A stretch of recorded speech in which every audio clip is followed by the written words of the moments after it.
North south বিশ্ববিদ্যালয়ের ছাত্রদলের নেতাকর্মীরাও ঘটনাস্থলে ছিল না।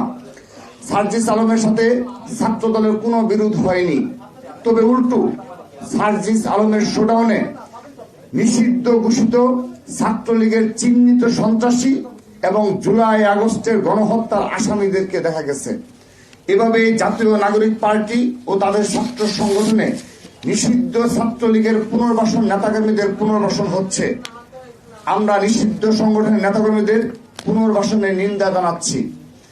নর্থ সাউথ বিশ্ববিদ্যালয়ের শিক্ষার্থীদের সাথে সার্জিস আলমের বিরোধের মধ্যে কোন ছাত্র দলের নেতা কর্মীর উপস্থিতি ছিল কিনা আমরা তা পর্যালোচনা করে দেখছি। তথ্য উপর সংগ্রহ করার কাজ চলছে। যদি ছাত্র দলের কারো কোনো ন্যূনতম অসাংগঠনিক সংশ্লিষ্ট থেকে থাকে তাহলে আমরা ছাত্র দলের পক্ষ থেকে আন্তরিকভাবে দুঃখ প্রকাশ করছি। একই সাথে বেসরকারি বিশ্ববিদ্যালয়ের শিক্ষার্থীদের সাথে ঘটে যাওয়া ঘটনার দায় ছাত্র দলের উপর চাপানোর কৌশলের বিরুদ্ধে আমরা নিন্দা ও প্রতিবাদ জানাচ্ছি। সবাইকে ধন্যবাদ।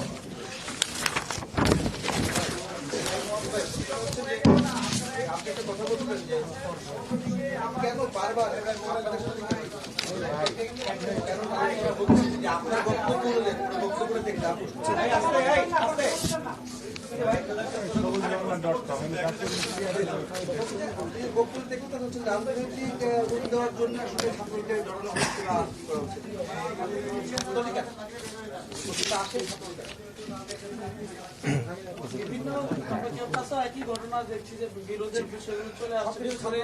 অনেক ক্যাম্পাসে বলা হচ্ছে যে ছাত্র রাজনীতি থাকবে কিনা, সাধারণ শিক্ষার্থী দেখছি সেখানে ছাত্রদের সাথে দ্বন্দ্বে জড়াচ্ছে। জি ধন্যবাদ। এটি সত্যি দুঃখজনক যে জুলাই আগস্টে গণ অভ্যুত্থানের পরে বেশ কিছু বিষয়ে আমরা